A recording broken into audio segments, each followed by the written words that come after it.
भाजपकडून पुणेकरांची आता फसवणूक होत असल्याचा आरोप करण्यात येतोय। रवींद्र दंगेकरांनी ट्विट करत आरोप केलेला आहे। भाजपला निवडणूक निधी देणाऱ्या कंपनीला रिंग रोडचं काम देण्यात आलं असं दंगेकर म्हणतात।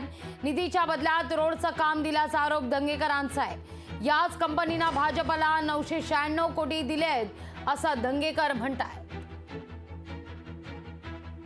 दरम्यान दंगेकरांनी काय आरोप केलाय पाहूया आपण। कंपनीने भाजपला 996 कोटींचा निवडणूक निधी दिला आणि त्या बदल्यात आपल्या पुण्याच्या रिंग रोडचं काम त्या कंपनीला देण्यात आलं।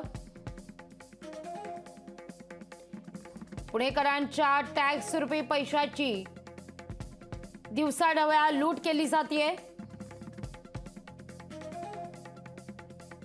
पुणे रिंग रोडच्या निविदा प्रक्रियेत महायुती सरकार, MSIDCचे अधिकारी यांच्या लॉबीनं एस्टिमेट रेट पेक्षा तब्बल 40 ते 45% जास्त दरानं निविदा देण्यात येत आहेत असा आरोप दंगेकरांनी केलेला आहे। कॉन्ट्रॅक्टची रक्कम 40 ते 45% वाढवली जाते आणि नंतर हेच जास्तीचे पैसे भाजप निवडणूक निधी म्हणून भाजपला देण्यात येतात असा थेट आरोप या ठिकाणी रवींद्र दंगेकर यांनी केलेला आहे।